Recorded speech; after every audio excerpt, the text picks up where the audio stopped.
for our Lunch and Learn series. We are so happy to have our Chief Diversity Officer, Adrienne Alberts, here. And without further ado, I do not want to waste any of anyone's time. Super important for us to get all this information in. We are just going to sit back and enjoy the ride. Adrienne, the floor is all yours. Well, that's quite an introduction. Hello, everyone. I am elated to be here with you all today. Hopefully, so I have some information to present. I want to share some information with you all so that you have a sense of kind of what's going on. What are people doing? What are people thinking? What's the conversation about? But hopefully, you'll have questions. You'll have things that you're interested in digging into or knowing more about. And so I'm elated to be able to be here with you all to share those things. I'm going to pull up a couple of slides. It won't be death by slides, but I always think people want something to look at that's not just me. Um, so if you'll give me a second, all right, get those slides up. Let me make this a little larger.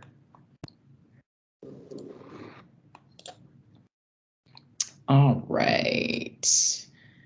So hopefully you all can see the slide. Perfect.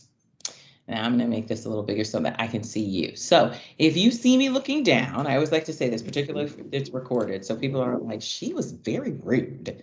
She kept looking down and not looking at the people with whom she was communicating. I actually have two monitors. Well, I have more than two, but I have two monitors and I have you all on this monitor so that I can have the slides on the big monitor. All right.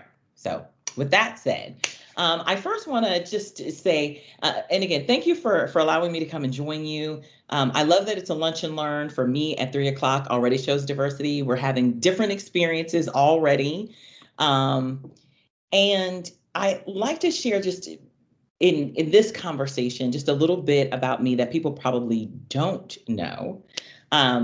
So a definitely Chief Diversity Officer. I identify as a Black woman. I am she, her, hers are my pronouns. I am an Army brat. Both of my parents served in the Army. My dad started in the Air Force and then transitioned to the Army and served for over 30 years. I was born in Hawaii because of it. But I cannot claim to be a native Hawaiian, although I so want to because the culture is so rich and beautiful. I have a deep affinity there. I am single. So what do they call it? Single income, no kids. So all of my friends think I'm rich on many, many levels because I don't have children and I'm single. I am the puppy parent to a new puppy. Um, I am one of two children, right? I have a sibling, an older brother.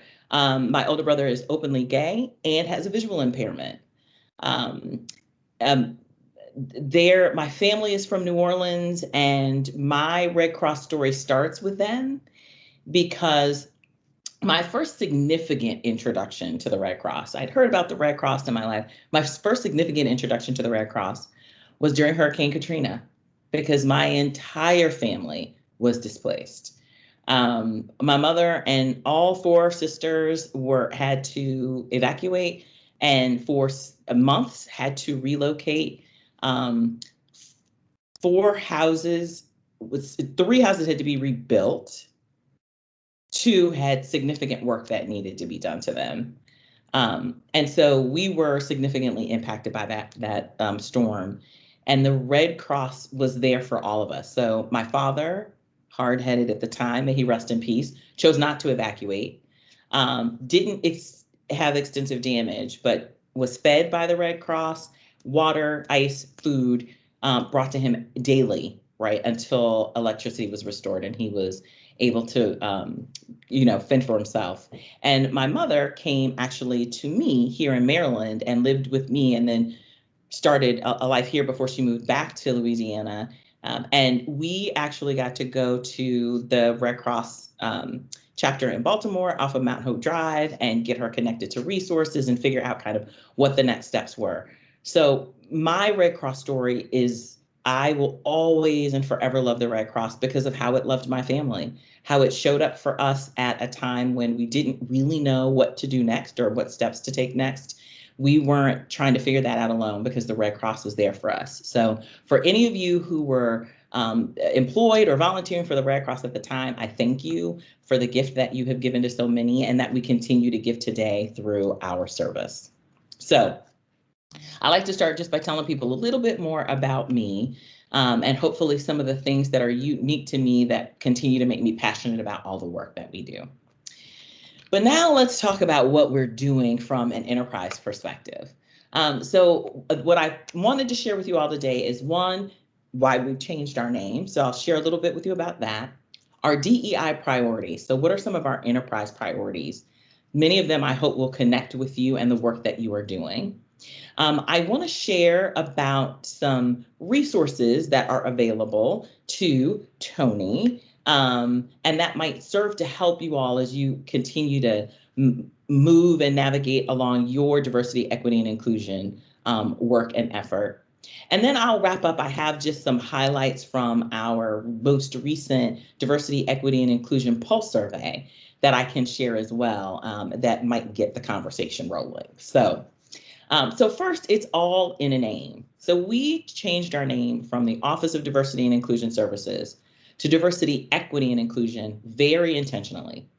So the first reason is because we wanted to accurately represent in our name the work that's happening in the Red Cross. So we don't talk about the work being done about equity as much, or we hadn't historically, but we've been leaning into it. So this isn't actually new work that's happening now in the Red Cross. It's work that we've been doing, whether it is around the compensation study that we do annually and share with our affirmative action plans as a part of federal contractors. We are always looking at compensation equity as a part of that work, whether it is around the investments we've been making back into the workforce to bring salaries up to market rate, right? Thinking about geographic parity, thinking about market parity, thinking about equity in terms of roles that people are serving in. So some of those investments are happening. We've even started leaning into looking at mission delivery through the lens of equity. I remember I was in disaster services and we were looking at how do we set goals for home fire campaign work? What is the kind of the guidance that we want to give around that? And the focus then was, how do we increase engagement and communities more vulnerable to home fires? As opposed to just blanket goals across the board, really trying to encourage organization to lean into communities that have greater vulnerabilities as it pertains to some of the disasters we respond to. And many of those communities, as you know, are vulnerable communities, underserved communities, either socioeconomically, or they are often communities of color for a lot of historic reasons. And so we even then were leaning into this notion of how do we infuse equity, right? Not just serving everyone equally, but really engaging where the need is greatest from an equity lens. And so we'd already been doing a number of those things, and we are continuing to lean into that in the work that we're doing and on a broader scale. We saw that in the way that we really designed the engagement around Hurricane Ida in the South and really leaning into the communities that would be most significantly impacted both by the storm, but also in terms of their ability to be resilient. They would need us earlier, they would need us to stay longer, and they would need broader supports in order to return even to a pre-storm level. And so we were really able to look at socioeconomic factors, social vulnerability index data to design how we might engage in that. We are leaning into this notion of equity in service delivery and in our workforce. And so it's important that we reflect that in how we show up for this work. It also is the way that the industry and the work around diversity, equity, and inclusion is evolving. And we want to signal internally and externally that we are not going to fall behind on that either. as we continue to evolve in this work, the Red Cross will evolve with it. And so it was really important that our names signal those things. So when I have an opportunity to share about some of the things we have been doing and will continue to do from an equity perspective, that is often new news to individuals, right? It feels like something they haven't heard. So I hope that you've heard something that excites you about the direction that we are on and will continue to travel. So let's just talk a little bit about our priorities for FY22.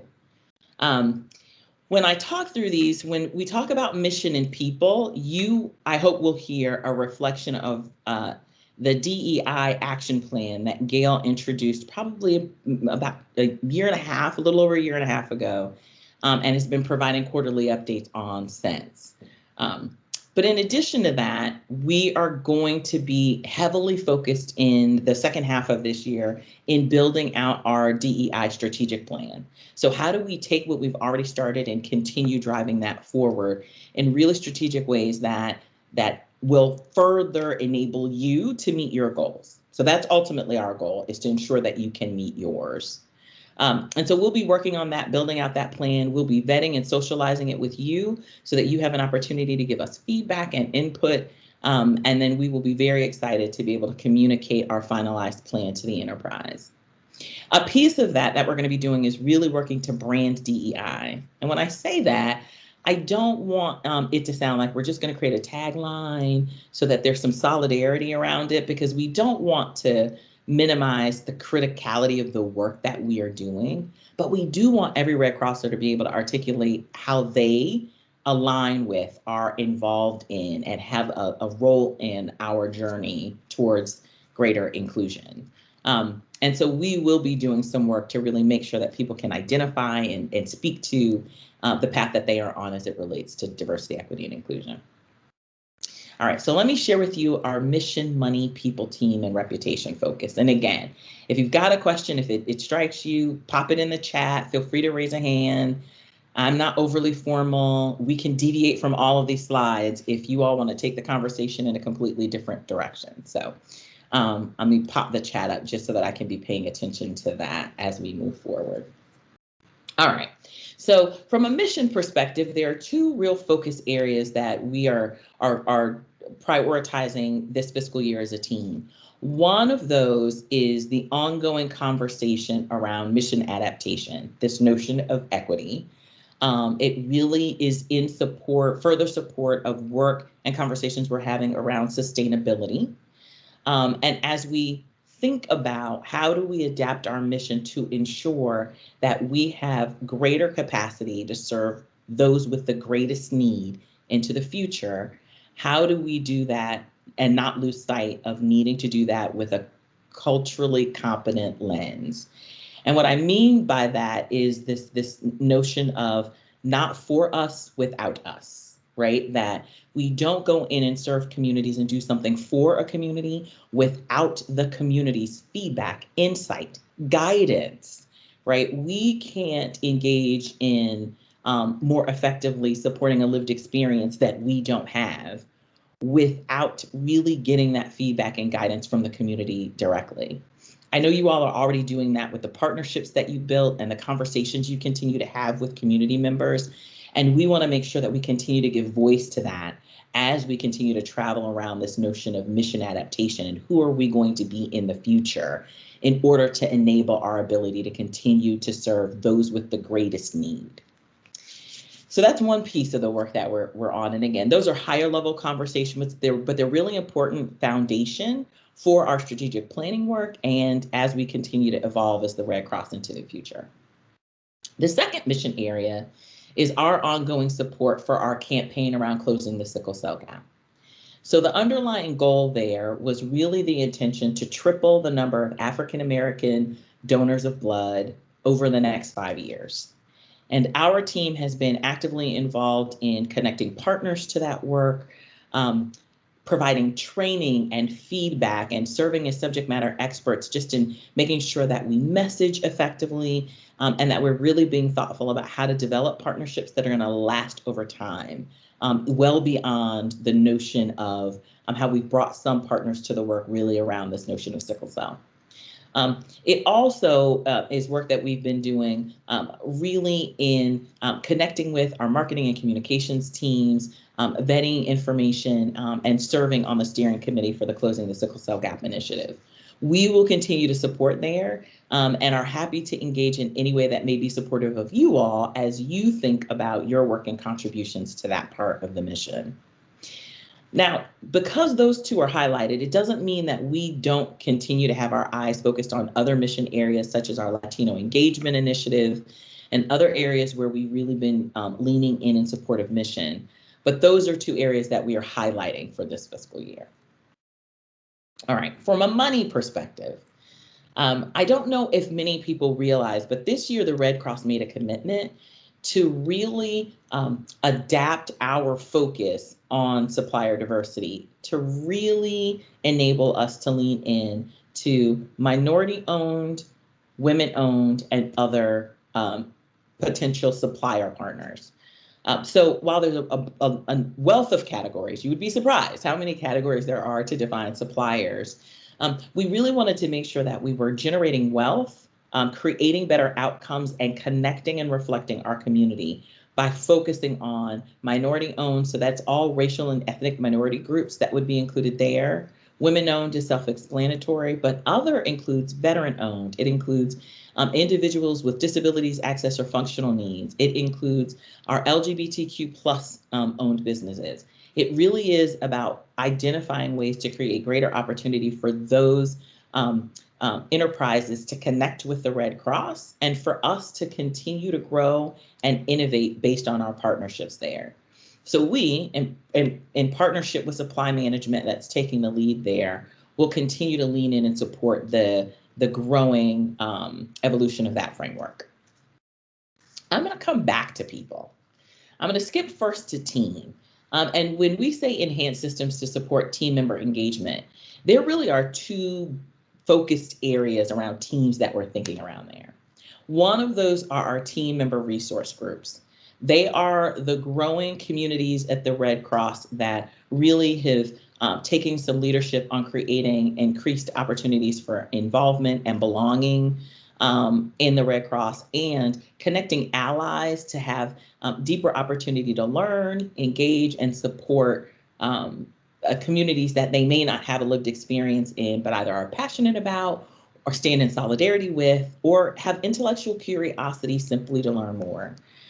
We want to make sure that the volunteer leaders of those communities are enabled just to volunteer in a more effective and easy way. They're doing a lot of manual lifting right now that we want to streamline for them.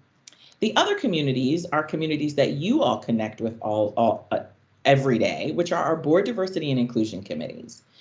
We, in partnership with Volunteer Services, want to make sure that we are creating opportunities to share best practices, to enable their ability to be effective and connected to us through some pilots we are doing to enable DEI ambassadors who are connecting. You all are actually piloting that and are part of our work and effort there now. And really continuing to create a community for board diversity and inclusion committee members to connect, to learn from one another, to offer and lift resources, and for us to share and have a consistent way to communicate enterprise-wide goals, resources that might enable their ability as they continue to support and partner around the work you all are doing around diversity, equity, and inclusion. Again, what we're realizing is streamlining communication, making sure people have access to the right tools, making sure that they understand how to utilize and enable those, making sure that they have access to consultative support when they have questions, when they are interested in thinking about innovative ways to change the way they're doing work. We have to enable the systems that really support that in support of you, right? We want to make sure that when you are thinking about how you connect, you have an easy way to connect your board diversity and inclusion committees to others, to connect your workforce to other members of communities that might share similar experience for engagement and belonging. That's important to us, and we need to make all of that easier and are investing some resource effort and time this year to make sure that we create some just seamless process around both of those in the coming year.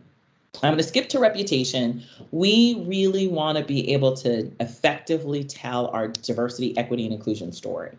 And when I say that, I don't mean the story about our team. I literally mean the Red Cross story, always keeping sight of how we tell it to ensure that everyone that comes in contact with the Red Cross can engage in a way that they start to see themselves reflected in who we are.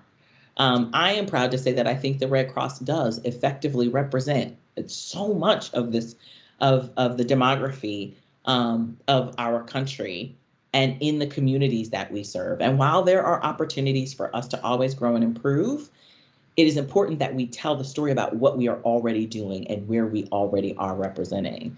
And so our team really has to take a leadership role on helping to build what that messaging platform should look like, and in partnership with marketing and communications and our business leaders, really making sure that we are finding consistent ways to infuse those messages, those images, and those storylines across all that we communicate every day. Now let me go back to people.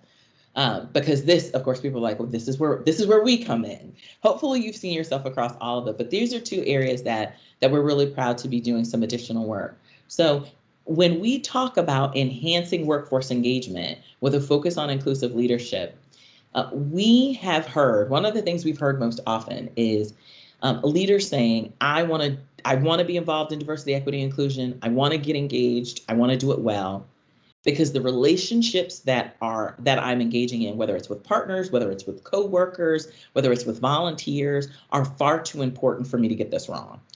And this notion of right and wrong exists. Now, I don't buy into this notion of right and wrong, because if we engage actively and in community, we're going to bump into something that doesn't align with someone else, right? It's impossible for us not to do that.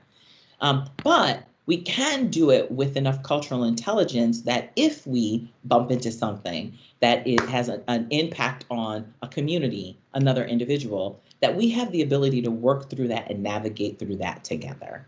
And so what we want to do is make sure that we are increasing the confidence of every single Red Crosser, that they have the ability to engage in an inclusive way.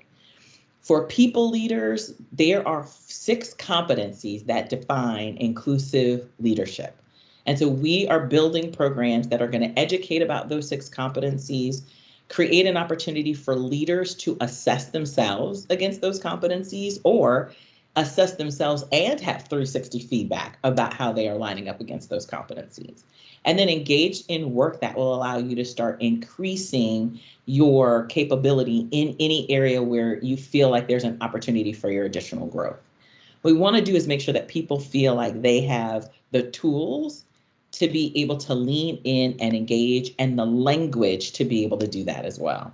So we're going to be doing that work. But for everyone else who isn't a people leader, right? Maybe you're not leading a project, maybe you're not leading a team, you're an individual contributor and you're just on a team with others. We want to make sure that they are also aware of what those competencies are, have the ability to assess themselves along that journey, and really are starting to learn the language and tools together so that we are all speaking with the same language as we engage each other in inclusive communities going forward. So we're really going to take the second half of FY22 to frame that and start to roll that out, and we will continue the rollout of that work through FY23. So inclusive leadership support is coming. If you've been one of the people who's been like, I'm going to stay back from this a little bit, I want some additional support, I just want you to know that the support is coming, and that we really look forward to having a common language that the community can use. And then we, around that pillar of increasing visible diversity in our workforce, we are working both with volunteer services and with human resources talent acquisition to really be thoughtful about how do we put practices and resources in place to help us both attract and recruit a diverse workforce. So we are thinking about things like referral programs that allow us to focus on and engage in referring diverse talent to the organization. We are thinking about the partnerships that may look a little different than our partnerships that support us from a mission delivery perspective, but partnerships that really are designed to help us cultivate talent in the organization, whether that's volunteer talent or whether that's employee talent. Really looking at ways to put systems in place that help us mitigate bias across the processes that already exist, whether that's selection, whether that's promotion, whether that's development. So we are looking at a number of ways that we're going to be engaging again with volunteer services and human resources and talent acquisition to help really build those programs and systems to ensure that we can really connect with having the most robust and diverse workforce possible. So mission, money, people, team, and reputation. All right, so quickly, how do you keep track of all of that? That's a lot of stuff that we might be doing. How do you keep track of how we're engaging against our key pillars and priorities? What do things look like now? So in August, we launched our diversity. I still keep finding it, places where I have not included equity. You will see us evolve in real time. Our diversity, equity, and inclusion executive summary. We put together a dashboard that would really enable leaders, so our regional leaders, so Tony will have access to this dashboards to enable our leaders to be able to see some things that they haven't had the opportunity to see at this depth before. So one is around increasing visible diversity in the workforce. Have the opportunity to look at both from an enterprise perspective and then from a regional perspective, what does the workforce look like? Volunteers and employees. And while we've had tools that have done some of that, what we've added here is the opportunity to look at that against benchmarks. So whether that is we say we want to reflect the communities that we serve, well, then how do we know that? So we have the ability to look at our employees against the workforce availability data, which is a subset of the census, and then our volunteers by the full census to really get a sense of, are we reflecting the communities we serve? And if not, are there areas of opportunity? And again, when you look at that from a regional perspective, those benchmarks really change to reflect the specific demography of your region. There's opportunity to look at information around our work around mission for closing the sickle cell gap, and we'll continue to adapt our measures around ongoing dialogue to make sure that they start to reflect the work we're doing on inclusive leadership. There's even data in there that helps you take a look at attrition rates and retention rates and promotion rates for communities, just so that there's a full picture as you're creating action planning. Now, I know you all don't have access to that. I know that from this perspective, it's a tool that right now only Tony and leaders above him have access to. But our hope is that as you go into creating your action plans and being really thoughtful about how you move forward, that information that Tony has will be able to continue to influence that. So we're excited that we were able to launch that in August. Now I'm going to pivot. So those are things that we are doing. Those are strategic areas of focus for us as an enterprise, and really as we continue to evolve the work we're doing for diversity, equity, and inclusion. Hopefully you heard things that will be supportive of the work that you are doing. Now, I just want to be able to represent for you briefly, and then I'm going to stop talking at you and hopefully talk with you. We just recently rolled out an update around our diversity, equity, and inclusion pulse survey. If you had an opportunity to participate in any of the town halls, Gail shared a bit of this information with us there as well. And if you recall, in September of 2020, you had, for the first time, an opportunity to participate in a pulse survey that just had 7 questions just to kind of connect to understand how people were feeling around perceptions of diversity, equity, and inclusion at the Red Cross. In January, we had an opportunity to do another quick pulse, and 2 of the questions were repeated on that January pulse. And then just this past September, we did the full pulse survey again, just to see how we were faring. And what we've seen year over year is an increase across the board in every single measure or indice. We've seen an increase year over year in how we're performing around perceptions of diversity, equity, and inclusion at the Red Cross. So I think that's something absolutely to be proud of. Every single area saw at least a point improvement, and from an enterprise perspective, that's statistically significant for the organization.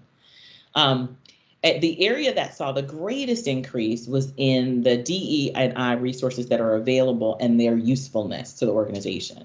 Now, only 66% of us believe that the resources that are available were really helpful in the work that they were doing. And so there's really opportunity there that we're going to dig into this year to make sure we understand that so that we can create the most effective tools and make sure that you have access to them and that they really are supporting the work you're doing.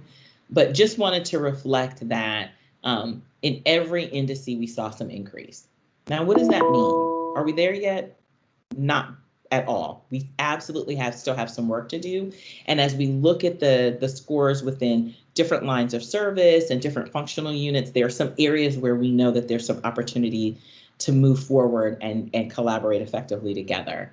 The two areas where individuals from January to September, we saw some evolution was in this notion that individuals feel like they can be their authentic selves in the workplace, and that people feel comfortable voicing their ideas and opinions, even if different from others. So while we saw a year-over-year increase, what we saw in January was a slight dip before it went back up. And so we really know that there's an opportunity for us to really probe and look there to see if there are additional ways that we can support the community so that people do feel like they can be their authentic selves and they do feel like they can voice their ideas and opinions, even if they're different from others. Now that might spark some conversation, I think. Like those two tend to be really interesting as we think of what does that mean for us as we show up in teams together, as we work to support the enterprise together. And so I hope that you are thinking about that as we transition to our Q&A. So I am all yours to answer questions, whether it is about this or anything else that may be on your mind about diversity, equity, and inclusion, if I can be supportive. And I'm going to lower the slide. I'm going to stop presenting the slide so that I can look at you all. So let me do that. All right. And let me put you all back on my screen. And don't be shy. Okay, superstar. I just have to say this is one of the best presentations on diversity I've ever attended. Well, oh, thank you, Robert. I appreciate that. I love the meme. I love a good meme always. I appreciate that. Thank you. Oh, you just opened the floodgates. We are known for our memes. So oh, I love my ready. team. We are a meme team too. So I love it. Looks like Eddie's up first. Go ahead, Eddie. I just wanted to say thank you for the presentation today. I don't have any particular questions, but yes, I just actually got back from New Orleans not too long ago for a wedding that I had to attend, and just seeing some of the impact that's still left over from Katrina and of course Ida was just really powerful to see that in person. So again, thank you for your time and thank you for your strategic direction in the ways that we're going. I'm happy to hear about the resources that are available to help us have conversations and help us be better leaders and ambassadors in the community. So just thank you. Absolutely. Thank you, Eddie. I am glad that you had a chance to be down there. I haven't gone since Ida, and I won't be able to get down there until Christmas time. So I definitely want to see it as well. What it reminds me of always, though, is how resilient communities really can be. Like some of the devastation was complete, right? It was total devastation. But yet the resilience of the community to say, we are going to push forward and we're going to rebuild. And this is our home. We're going to be here and we're going to make it strong. It just always warms my heart. Although I do still want my mother to move. But that's between us. Don't tell her I said that. Thank you, Eddie. And it looks like Abigail has her hand up. Abigail. Hi, thank you so much for being with us today. I really appreciate you taking the time. I'm Abigail. I'm fairly new to the Red Cross, and my educational background is in social justice and advocacy work. Ooh. So I am loving this. So my question is, I'm working as a volunteer recruiter, and so of course, one of our main things is recruiting volunteers that represent the communities we serve. My question is, I know we're using census data to kind of gauge our work in that area. However, the thing that we need to talk about is that disaster disproportionately affects communities that are experiencing poverty, people of color, and vulnerable populations. So how can we do better on that? and have people in the communities that we serve be at the table with us in these conversations, and really, from a volunteer services perspective, really break down those barriers to be a part of the conversation. You know, the perfect quintessential Red Cross volunteer is available 40 hours a week, recently retired, has, you know, a driver's license, their own car, technology, internet, can clear an extensive background check, and read and write English, right? So that's an elite workforce that we're proud of, and they're exceptional people that we work with. But those can potentially be barriers to these populations that we're trying to reach, that live in multi-generational homes, that work way past retirement age, and you know, take on domestic work as part of their family, and cultural norms. So that's a big question, I realize as I'm saying it. But you know, is that part of the conversation? I'm sure it is. And I have been diving into all these resources and trying to get more involved as a newcomer, and I love it. But what would you say to me, newbie Red Crosser? What can I do from my little cubicle in Fresno, California, to really make sure that the people we serve actually are making these decisions with us? So we're not just a presence in the community, but they're a presence within the Red Cross. So I would first say welcome, Abigail. Welcome to the Red Cross. I hope that you, like many of us, once it gets in your system, that you will be here for a very long time. And I appreciate your passion and your education and your perspective that you bring to this. And your voice will continue to help us thrive and strive to do the right things and move in the right direction as an organization. So the first thing I would tell you is keep asking that question. But don't just ask me, ask everybody who comes for a lunch and learn, right? Ask everybody that you come into contact with, because you'll get different perspectives on it. But what I hope that you will hear consistently is that is exactly what we are striving to do. That is the evolution. So on our priority, where we were talking about that notion of mission adaptation, that is the whole focus of that conversation, right? Is the communities that need us most, we need two things. One, to be able to better define who those communities are, and not just based on who shows up, right? When we go out to serve and engage, because there may be communities that absolutely need our assistance that aren't doing that. And so really looking at tools that allow us not to just look at census, but social vulnerability index information, American Community Survey information, right? Really being thoughtful about how do we layer, right, information about health, that, right, issues that may be impacting communities. How do we layer that information to really help us define how we should be engaging? The area where I've seen that happen most effectively, at least as a start, is in disaster services through some of the tools that exist in RCVU, in our ability to layer literally all of those data inputs so that we can more effectively think of where we need to engage and serve. So that sounds like then we just show up for community. But the evolution of the conversation has been, we need to be in community before, right, there is a need to respond in support. So that is also a part of that conversation about mission adaptation.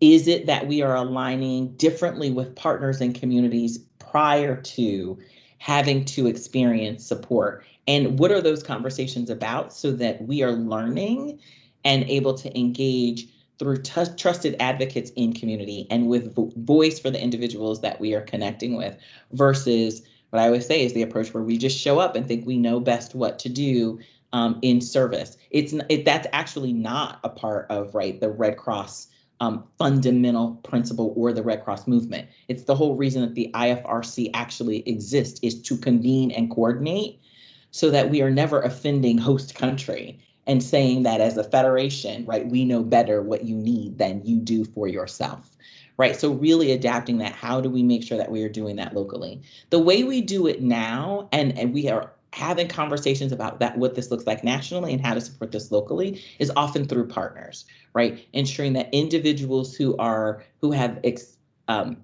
experience and maybe different experiences than Red Cross experience are a part of the conversation.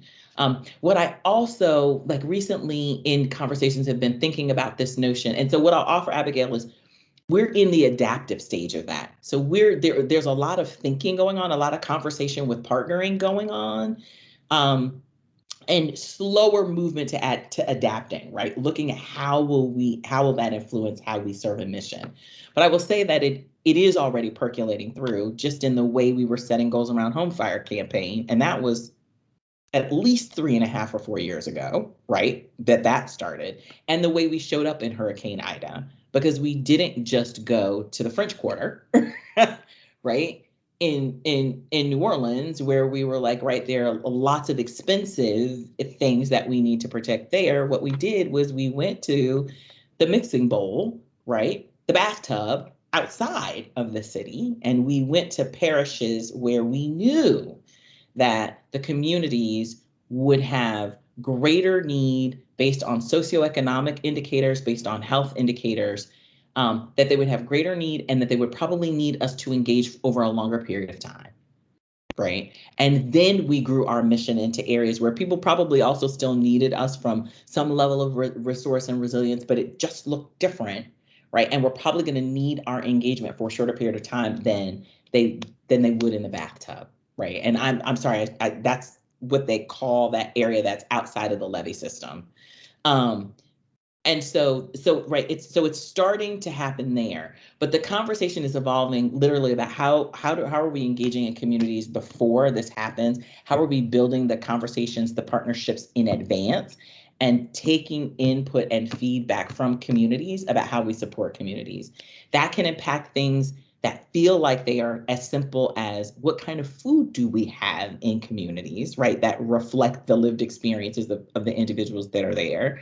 What do we have in, right, the kit of resources that we're giving for individuals that might come into a shelter that don't have all of the supplies that they need, right? What does that look like, and how is that reflective of the individuals that we're engaging? How are we setting up a sheltering environment to make sure that it honors the experience of the individuals that are coming in, whether that is a faith-based experience, whether that is right, and access, right, the ability and the need for access. So all of those different dimensions are conversations that are happening now about how do we show up on the front end. And again, those are conversations that are often happening in disaster because the workforce that's often going to show up in those environments is our disaster workforce. But it is also conversations that we're starting to have even in biomedical services, right, about just this notion of, if we are thinking about the blood supply, how do we make sure that we are measuring, does our supply go to communities that might need it more based on whether it is the health issues that they face, whether it is related to conditions in communities would have individuals needing to be transfused with blood more often? Are we really looking at it from that perspective? And yes, I am proud to say that we are starting those conversations as well. So the long answer to say there are a number of ways that we are already leading into the conversation. I don't mean to say that we have it all solved and that we are there. We are not. But I am proud to say that we are leaning into the conversation in that way and culturally evolving past the notion that equality was the only way to serve and leaning into the notion that equity is the future way to serve, right? So we're leaning in that way. And then the last piece you asked me was, what would I advise you? How would I advise you to engage and continue to use your voice? So one, I would absolutely continue to use it as you all are action planning. How do you recruit the right volunteer workforce? And there are conversations that are starting there about what does that even mean?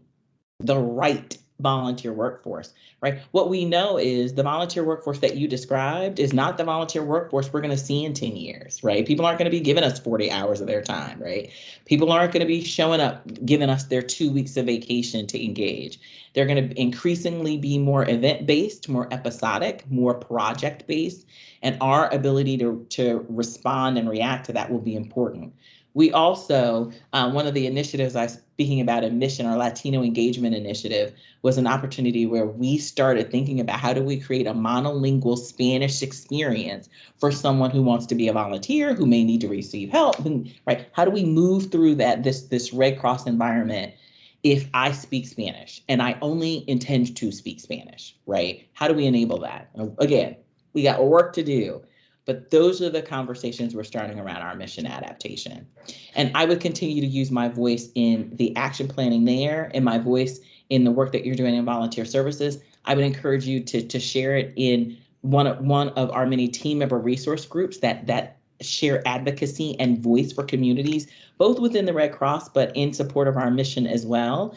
I would ask questions at every town hall that we're on with Gail and others to hold us accountable, right? We know if you are thinking about it and you're asking about it, that we need to keep thinking about it to make sure that we can both continue to evolve, but to be accountable to the expectations of our workforce. So those are a few ways that I would encourage you to continue to use your voice. Thank you so much. I You're appreciate welcome. you. I thought I saw another hand raised, but the hand might have gone down. No. Oh, Tony, did you have a question? You had a question. I did, but Jennifer can go first. Go for it, Jen. Thanks, Tony. You kind of actually already started answering my question. So I am also a recruiter on Abigail's team, and yeah, and so this is also an area I think about a lot. When something that I'm passionate about is labor and pay, and being in a volunteer-led organization has really caused me to analyze and look at the ethics around it, and has been super interesting to watch me grow in my understanding of the fundamental principle of voluntary service. And philosophically, I've gotten to a point where I think it's a beautiful philosophy and extremely powerful, and it is a really amazing movement. But in practice, I worry about it, especially with diversity, equity, and inclusion, where we're approaching these communities that we have been hit the hardest with the pandemic, with all of the intersecting economic crises. And, you touched upon it, where I am hopeful and optimistic, seeing that we are recognizing the shifts in volunteerism in the US, that we have to move more project-based and have to move more event-based. And then even just speaking from my generation, being a millennial, it's like, I don't want to work full-time for free. I want to be compensated fairly. I want to be able to afford a house at some point. All of these things that generations that came before us have been, able to do. And even just like, again, the view on volunteering, how that shifted. So, in particular, this, question of ethics of what we're doing and how we're approaching different communities gets often at the forefront of my mind, in particular when I'm working with youth and having college students doing internships with me, and not being able to pay them for those internships. And my approach is I try to bend over backward in ways to make sure that they're feeling that they are getting something out of this, even though it's not money. So I write as many recommendations as I can. I even do recommendations where they're like, hey, can I put you down for my landlord when I'm trying to apply for this new apartment? Where can I fit you into meetings so you can meet people and get used to leadership experience? And, and so just trying to think of creative ways to make sure that someone is feeling like they are getting an equal exchange for their labor. But unfortunately, being a staff person, it is really hard to maintain that bandwidth, especially, and in volunteer services and volunteer recruitment, I have a small team. So thinking about replicating that in disaster is really challenging. So those are some of the things that stew around in my mind is how are we being mindful about having someone feel recognized and having, that their time is worth something to us since we're not paying them, basically. So I love that question and the complexities within it, because I started my career at the Red Cross in talent acquisition, and specifically came to the Red Cross to do two things: build an internship program, and build a university pipeline into LEAD. Those are the two things that I came to the Red Cross to do. And then I got to do a whole slew of other things after that. But I started my career in higher education in career development. I'm a trained career counselor, and my whole, literally probably first 15 years of my career were either helping people figure out what they want to be when they grow up or making sure they were getting experiences to do that. And so I am intimately familiar with the laws and the ethics around kind of this notion of internships for pay and not for pay. And so I always harp on a couple of things. And what you said about capacity is real. And I need people to be thoughtful about that before they say they want interns, because particularly in an environment, if an intern is not being paid, they should be in a training program that is not expecting the exact same thing out of them that somebody who's getting paid would be doing. And it should be investing in them almost more than we receive back. It should be training them on how to be us in the future, right? It should be exposing them to what leadership is like. It should be giving them an opportunity to test their skills in a way that, of course, right, contributes to the Red Cross, but more importantly, contributes to their learning about the discipline that they are involved in and the work that they are learning. They should be in meetings. Could you try again? Oh, I'm sorry, Siri. I don't know if you heard. My watch was trying to answer that question for you. Right, but to be involved in all of those experiences should enrich them, in addition to the opportunity to get a letter of reference, right? An opportunity to engage. Two, an opportunity, and we've talked about this a lot from a talent acquisition perspective. Our number one pool of talent for recruitment is volunteers, right?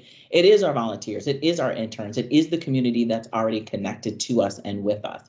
And so it should give them an opportunity to be ahead of, right, more competitive than other groups of individuals as it comes to opportunity to look for paid employment with the Red Cross.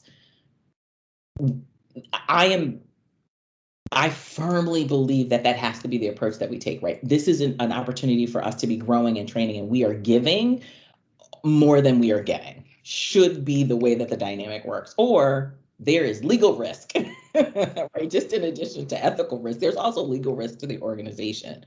That said, there is this notion of service and giving individuals the opportunity to choose how and where they want to serve. I think we will need to, over time, adapt how we do that to ensure that individuals have the ability to give in a way that is fulfilling for them and aligns with their lifestyle as we all, right, continue to evolve. But that notion is important. And I know it often gets, so I think the reason that it often feels like a push-pull is because we are on the other side thinking about all the places we need volunteers to show up, right? And so we are thinking about the recruitment engine to make sure that we can continue to serve the mission, that we can host this blood drive because we have the right number and volume of volunteers, that we can respond, right, to these home fires in our communities because we have the right number and quality of volunteers. And so we often are thinking about it from the production process because there's a high goal and need in terms of the number of volunteers that we have to engage with on an annual basis to be able to continue to deliver mission. And so when we're sitting on that side of it and looking at it from that perspective, it probably doesn't feel like a humanitarian experience. It probably doesn't always feel like, right? It probably doesn't always feel like, right, an altruistic experience that we are creating. What I hope is that the way we deliver that for the individual who is choosing to give in this way is that they feel like they are touching the mission and impacting the lives of individuals. And that is the experience we should be creating. I can't say that it is always what we are creating. I know it is what we strive to be creating. But that is, I believe that is the way that we should look at it. I know there's a business aspect to it from our perspective, because we are maniacally focused on making sure that we can show up for the communities that need us by really thinking about how we engage and recruit. And we are thinking about being able to do that equitably because we want the voice of the community involved in how we engage and respond. We want individuals with independent knowledge, lived experience, involved in helping us understand how to engage and respond. And so there is that additional emphasis there. But I believe it should always be rooted in making sure that we are creating an experience that allows individuals who are drawn to service to be able to equitably serve.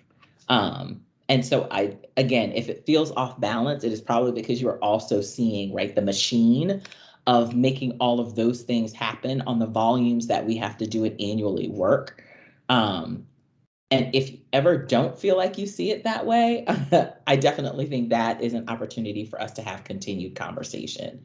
What I appreciate about what you shared is the evolution of your thinking and how you're evolving in relationship to the ethics around it, the whole notion of paid or not paid. And I would offer that I would encourage people to absolutely get involved in service, to continue learning, to continue to growing, to continue trying out what might fit for them. But absolutely understand that people want to live lives and build wealth and buy homes and have full lives as well. What I hope is that people never lose the thought of how to engage in service, even, right? But I think about it even in my own life, that we don't lose the thought of how to engage in service. We just find ways to do it that fit our lives until or unless we have more time, right, to continue to engage more fully. I hope that helped with a part of your answer, but that was to chat about it more. Yeah, that was so wonderful. Thank you. And really helpful. I think off balance, I think you captured what I was feeling perfectly and then helped me kind of move that roadblock in my brain on. And that's similar to how I always talk about Red Cross to people, is where it's like, in an ideal philosophical world, we are just a conduit. Like, we are a tool for people to use to give back to their community and participate in their own recovery. And practice with the quote unquote machine, as you described it, it's challenging. But yeah, thank you. I appreciate it. You're welcome. All right. Up next is April. I think we got time for maybe one, maybe two, but I know April's up next. I'll be more concise, I promise, Tony. Hi there. So great to be here. I'm a volunteer, so I come with a different perspective than paid employees. You said a couple of things. I know what I want to be when I grow up. I hope I'm doing that now, but I really want to be you when I grow up. Like, you're an amazing woman. So thank you. One of the first things you said that I wrote down was not for us, without us. And that I kind of want to pick your brain offline more about that. And maybe Tony, he is my brain picker as well sometimes. So I want to learn more about that. And on that same topic, you talked about a competency metric that you're rolling out in 2022 or 2023.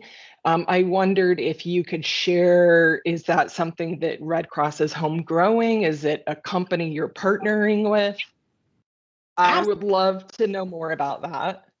Absolutely. So I can't share the company yet because I don't have a signed contract, but we're working. But I can share the underlying framework, because the underlying framework is the inclusive leader competency work done by Deloitte.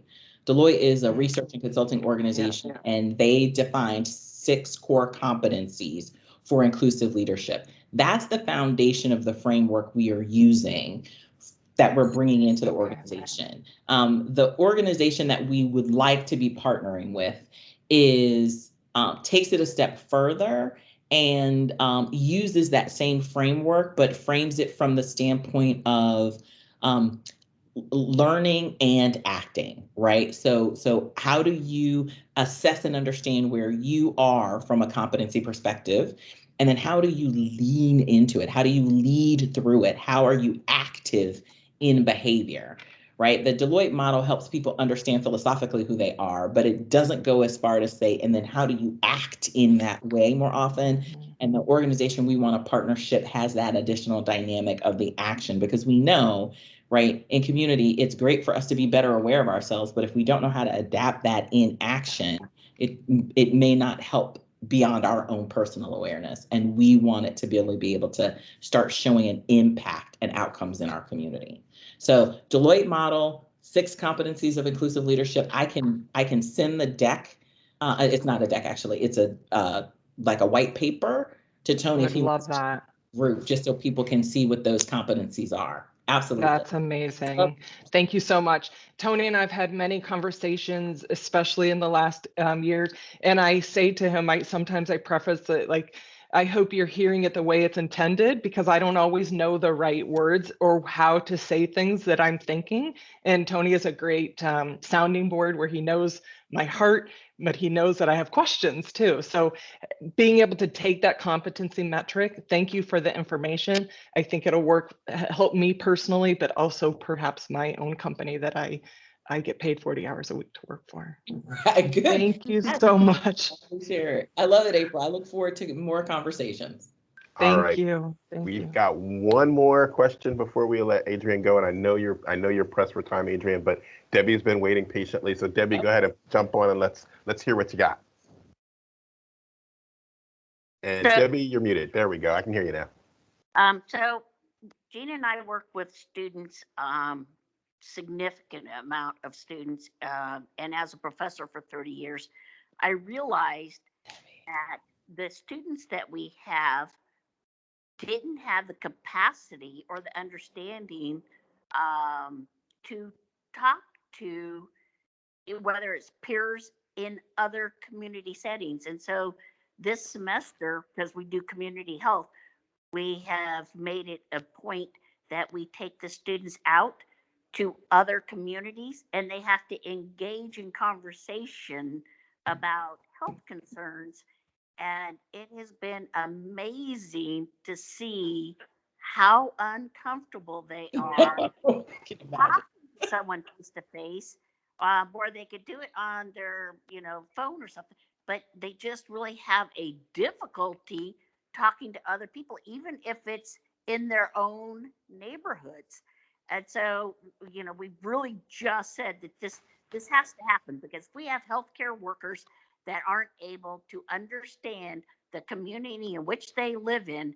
How can they appropriately give advice and good health care to those that are being affected, in negative ways with their health care?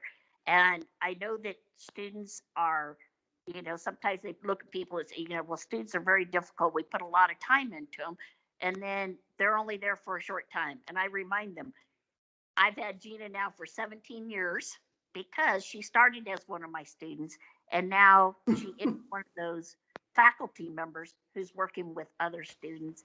And so it's like, if we only get one every 10 years, we are blessed that you can get that much more diversity into your communities, because it really is important. It starts at that level. And the other thing too to remember is that it costs, literally financially, be a volunteer. A lot of people don't understand the financial impact. And so I've had a lot of people in all areas say, I would love to volunteer, but I just don't have the money to get, a computer, or to get the phone, or to get, a ride, or, things like that. And so I think that we have to be far more aware of that, and maybe have our offices set up so that they can come in and get that training that we ask of them there in alternative ways. So Debbie, one, thank you for your support and educating our future. It takes a special individual. I've worked in higher education and I have worked with students for a good part of my career. I was always supporting them in ways that were not in the classroom. And it takes special individuals to educate, because I just think about me, right? I just literally think about who I was. And so I first want to thank you. But two, I really appreciate you, right? This notion of contribution and helping to develop the competency around conversation, around probing in appropriate ways. What I realized about students was it wasn't that they couldn't have conversation. It was that they were having conversations about very different things based on where they were developmentally. And professional conversations or probing conversations around health requires a different skill than just talking about what you did on the weekend or how'd you do on your test or, right, how's your family? and investing in developing that skill. We've all had to develop it, right? The notion of how I connect in my community or with my family, and then how do I connect on a more professional level. It really is about that competency building. And so I love that you all are investing in them by bringing them to have an experiential opportunity to learn. That is absolutely what it's all about. And then that second thing is something I've recently been thinking about more. Haven't had this chance to start having this conversation, but just the notion of how do we make service accessible for communities? And I think that this is a play off of what Abigail, I think I have it right. I think it's Abigail, right, was saying initially, right? But this notion of, somebody just mentioned that we had taken one of our training programs. I'm going to leave it anonymous to that, but taking one of our training programs and put it all online. And I was thinking about the community that would support that part of our workforce. And I'm like, ooh, we just isolated a whole group of individuals who may not have consistent or regular access to a computer, who may not have consistent or regular access to internet, right? Who may not be able to drive it through their cell phone all day. Like, have we made access to something that's really important to us and equitable by trying to make it accessible in this COVID environment and in an environment where things become increasingly resource constrained? That's not an answer, Debbie, right? But it's just something that I've started thinking about, and I heard the comment and was like, ooh, I winced a little bit and was like, I got to find the space to have that conversation, right? Or we, right? That's not just a me discussion, right? Anyone can see that and bring that up, but just reminding that we have to think about that too, right? The answer to one problem might create a downstream impact somewhere else, and we have to give voice to those downstream impacts too before we think we've netted the perfect solution. And so that I've started thinking about that. So I appreciate you giving voice to it and hope that you'll continue to do that as well. Have a whole army of advocates for equity. I would appreciate that. And I know other people may need to drop off. I know this was a lunch and learn, but I do see Diane's hand raised. And so, Tony, I have the ability to stay and answer it if that is Love okay. it. Love it. Let's go. I recognize people may need to move on. And so I'm not going to be mad if half the call drops right now. I won't feel offended, you all, at all. Diane, the floor is yours. Adrienne, I didn't know if this was the right time or not, but my name is Diane Wilson. I worked for the Red Cross for 5 years. And recently, within the last year and a half, I began volunteering. And it was a national program for recruitment and intake. And at the time, it was called Diverse and Inclusive Recruitment. And I know that the Red Cross has evolved in terms of now moving from just diversity and inclusiveness to equity. And so I'm just wondering what happened to that, because I was involved. And then all of a sudden, I know things have changed and are evolving and expanding. And then I was receiving communications to review certain materials. And then there was a hold put on everything. And so I never found out what was going on. And I still want to continue to be involved in that space if it's available. So I was just wondering if you knew anything about that. I actually don't, Diane, but I just wrote it down. When you said diverse and inclusive recruitment, I'm like, okay, wait a minute, that sounds all up my alley, but I thought you were going to go in a different direction with it. So I wrote it down. I am actually not aware of it. Happy to connect offline to learn more, to probe, to understand what may have happened. Because I got excited thinking, oh, this is a great tool. And then you said it. So I'd love to learn more about your experience and how you were engaged in the program so that I can explore maybe what happened to it as well. All right, sounds great. Absolutely. So I look forward to following up with you. So you all are going to have to be patient with me because I promised conversation to like 5 people. Calendar is crazy. So I want you to know that I genuinely mean I'd love to follow up. It just may take us a little bit of time. So if you'll be patient with me, I do genuinely look forward to having those follow-up conversations. Awesome. Thank well, you. Folks, Thank you so much, Adrienne. Thank you, everyone, for being here. I know we ran a little over, but it was worth every single second. Adrienne, we are so thankful that you are back with the Red Cross in this role. You have done just so much in under a year. Isn't that amazing?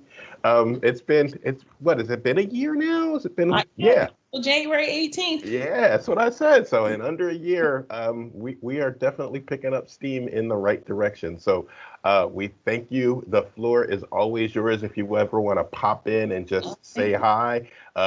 We have a standing meeting every Monday at 9:30. You are more than welcome to come join us and see all our memes and hear us sing happy birthday off key. We do that often.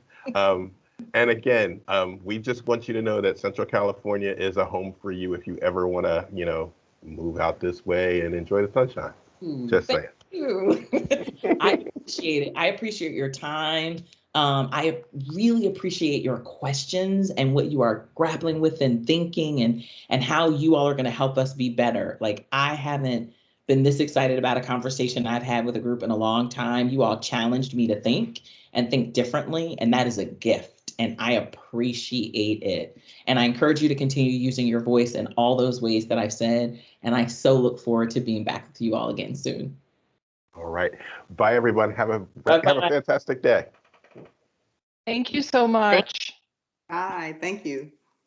Thank you. Thank you. Bye.